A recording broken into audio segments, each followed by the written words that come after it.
avant de parler du livre, mais de toute manière c'est en lien, j'aimerais qu'on parle de Donald Trump. Parce que avant de lire votre livre, j'avais lu de vous une tribune sur Donald Trump que j'avais trouvé très courageuse, qui dénonçait la façon dont Donald Trump a été traité par les médias tout au long de son mandat, une façon parfois très partiale, très partisane, alors que les réseaux sociaux l'avaient laissé faire sa campagne et que les médias dominants, eux, l'ont traité, et s'ils avaient pu le censurer, ils l'auraient fait. Est-ce que vous pouvez revenir sur ce texte qui figure d'ailleurs en partie à la fin de votre livre?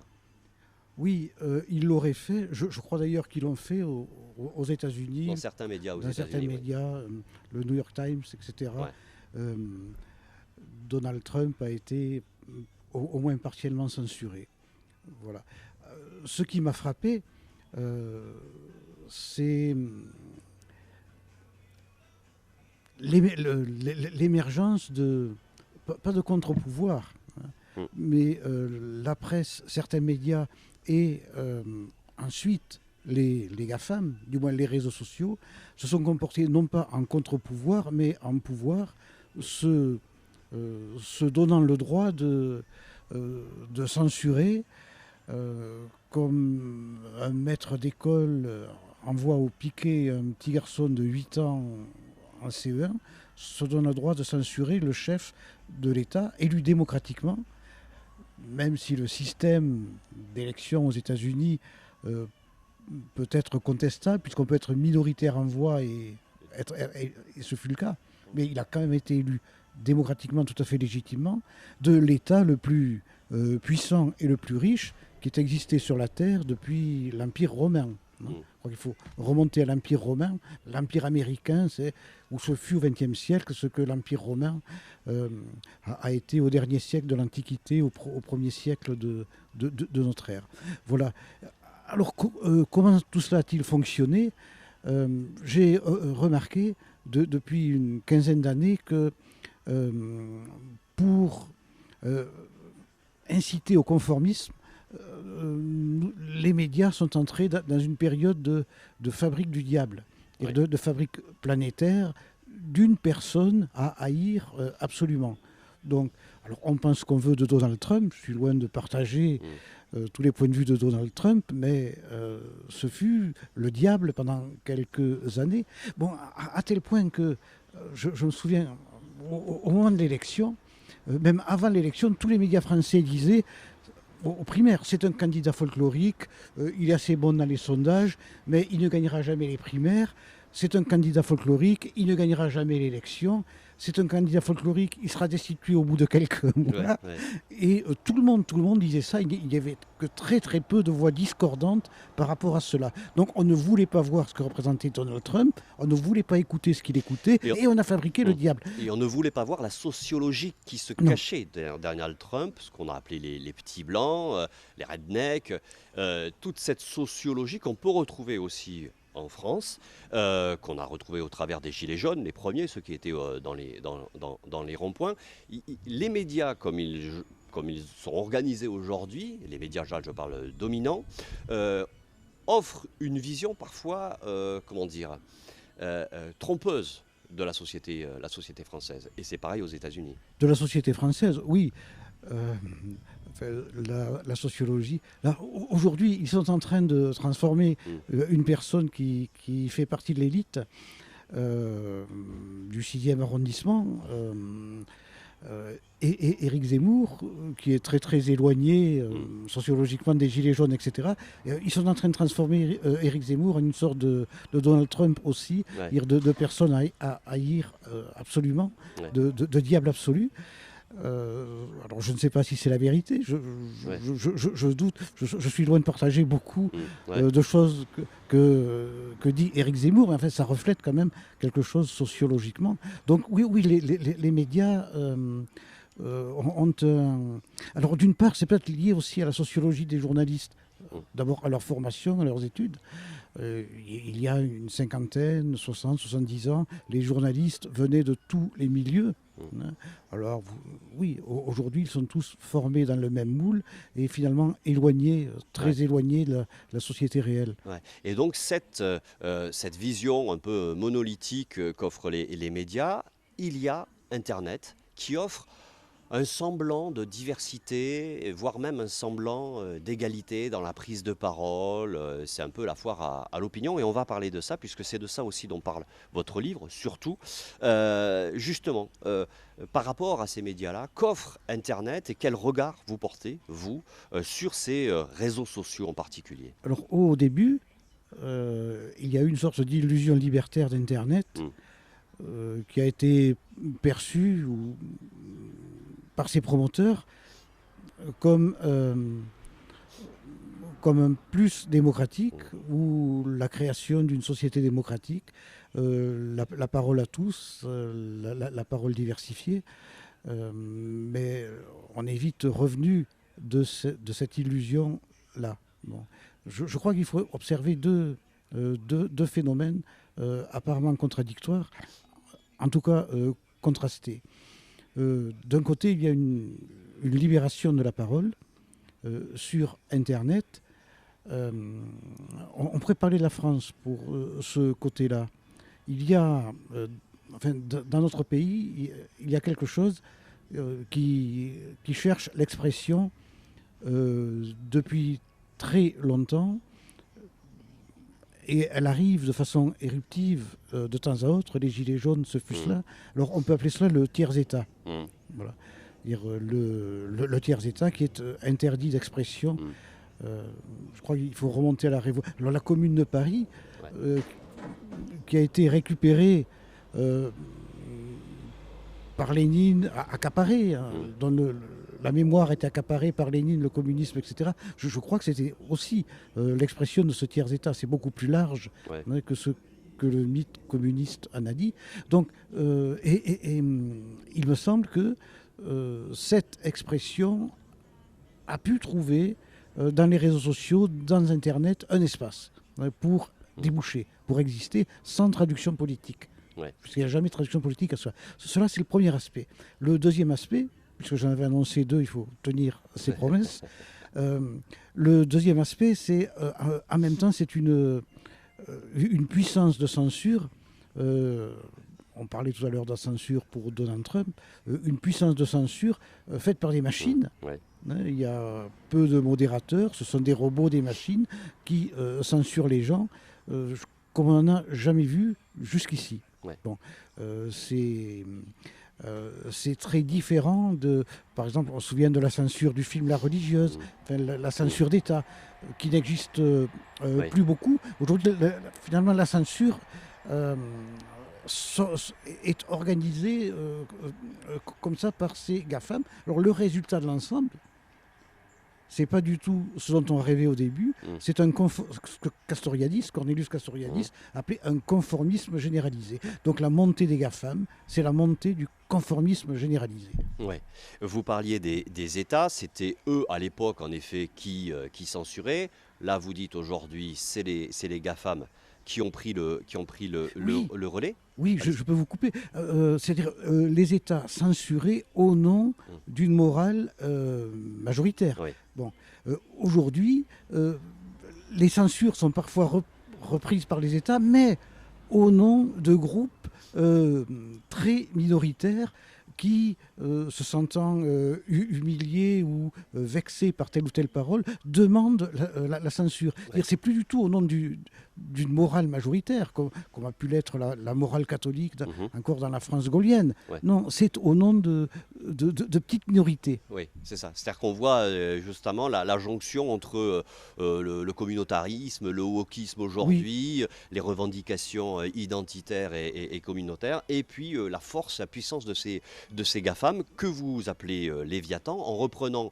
le nom qu'avait pris Hobbes pour les États. Est-ce que pour vous, parce qu'il y a un point qui est très important dans votre livre, vous dites, en fait, c'est aussi la disparition du bourgeois. J'aimerais que vous nous l'expliquiez ça, cette figure du bourgeois, alors qui revient un peu, parce que justement, en ce moment, on est en train de reparler de classe sociale, les classes populaires, les classes bourgeoises. Est-ce que pour vous, on est face à un bouleversement sociologique et est-ce qu'on est rentré dans une forme de décivilisation, si tant est que le bourgeois était la civilisation? C'est même un bouleversement anthropologique, Ouais. je crois. Bon, ah, alors ce n'est pas très bien vu de défendre non pas la bourgeoisie, mais le bourgeois. Le Et bourgeois. encore la bourgeoisie, on pourrait aussi Mm. un petit peu la défendre. Bon, je n'ignore pas Zola, et Ouais. ainsi de suite. Mm. Voilà.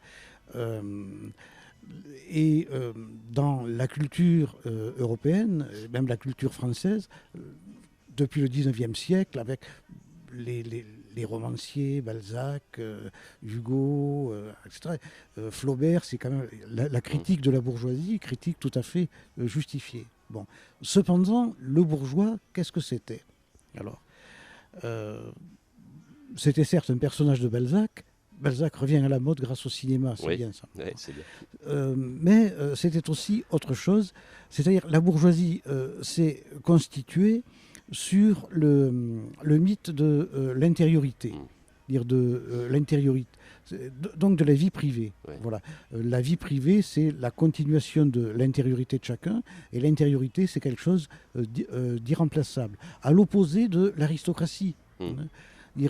L'aristocratie était toute en extériorité, il fallait montrer ses exploits, il n'y avait pas de vie privée dans l'idéal aristocratique. Bon, l'idéal bourgeois, c'est tout à fait autre chose, si bien que je remarque dans le livre la disparition progressive de la vie privée. Ouais. Alors, nous avons non seulement les réseaux sociaux pour témoigner, pour accroître cette disparition, mais ce qui s'est passé avec l'affaire du confinement. Voilà. Or, la vie privée, qu'est-ce que c'était? C'était la continuation de l'intériorité. C'était une sorte de forteresse sur laquelle ou dans laquelle personne n'avait droit de regard, pas même l'État. Alors aujourd'hui, avec les questions sanitaires, on va très très loin. Oui. C'est-à-dire on regarde très très loin dans la vie privée des gens, c'est-à-dire on la fait disparaître. Mais on la fait disparaître aussi avec la domotique. Oui. Puisque tout ce que nous sommes chez nous est aujourd'hui relié à des serveurs. Si vous avez un système de surveillance et d'alarme chez vous, par exemple, ou même si vous avez Alexa, bon, elle peut deviner peut-être, ça viendra jusqu'à vos ouais. pensées. Mais ça se fait aussi avec la complicité de ceux qui adhèrent. Bien sûr. Par exemple, les réseaux sociaux, sur Facebook, les gens mettent leurs photos intimes, ils s'expriment de façon assez intime aussi. Donc ça se fait aussi avec le consentement Oui. des utilisateurs. C'est pourquoi on peut parler de transformation anthropologique. Ouais. Une disparition, par exemple, une disparition de la pudeur. Ouais. Vous parlez de valet de chambre. Oui, vous dites, le bourgeois, c'est en fait, aujourd'hui, c'est le valet de chambre. C'est le valet de chambre. Voilà. Je reviens, une disparition de la pudeur qui remonte, je crois, et donc un exhibitionnisme généralisé qui remonte, je crois, à l'apparition de la télé-réalité. Vous vous souvenez, Loft Story, des choses comme ça. Tout à coup, ça c'est une transformation anthropologique. Voilà. Tout à coup, alors on n'ose pas dire les citoyens dans ce cas-là. Ouais. Bon, les particuliers se mettent à exhiber à la télévision ce qui finalement n'est pas très intéressant. Et cela, ça fonctionne avec Facebook aussi. Donc je viens à votre idée de valet de chambre. Bon. Ce qui est le moins intéressant dans l'être humain, alors il faut que j'explique cette histoire de valet de chambre. Oui, parce que sinon, vous les auditeurs vont se dire, mais d'où ça sort ça? Donc le grand philosophe allemand Hegel, qui admirait Napoléon, a écrit que pour le valet de chambre, le héros, qui est son maître, n'existe pas. Voilà. N'existe pas. Pourquoi? Parce que il le voit dans la vie de tous les jours. peut-être en chemise de nuit, en train de se curer les ongles des pieds, ou de Ouais, rôter, ou que sais-je. Et alors, c'est pas un héros, cela. ouais. C'est un homme comme tous les autres. Mais ce côté du héros est inintéressant pour l'histoire. Il ne fait rien Mhm.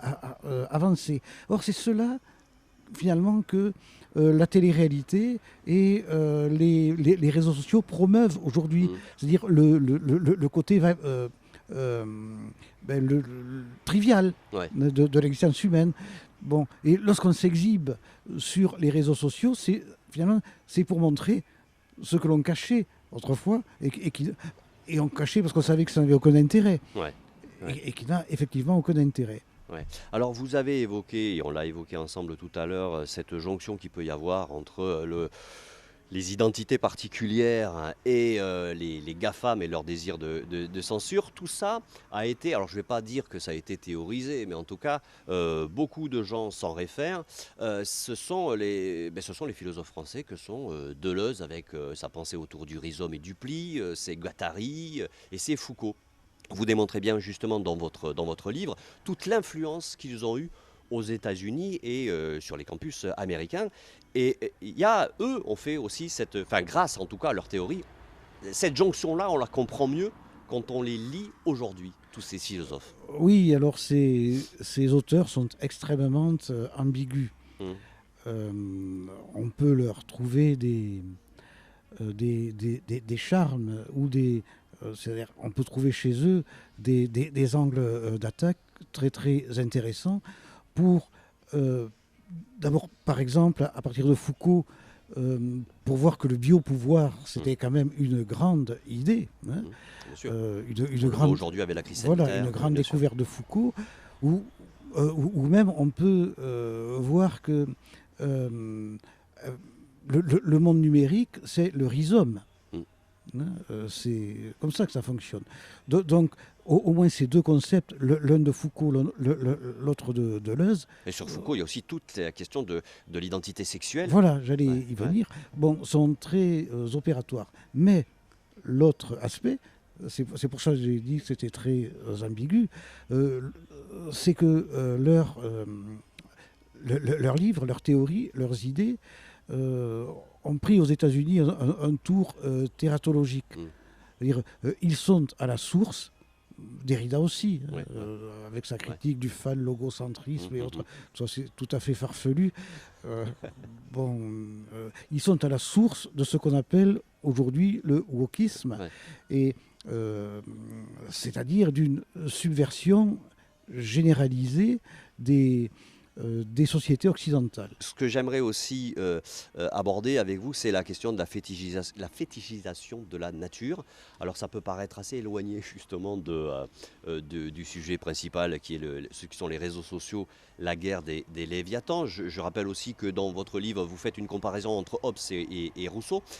C'est pour ça que donc on en vient aussi à la nature.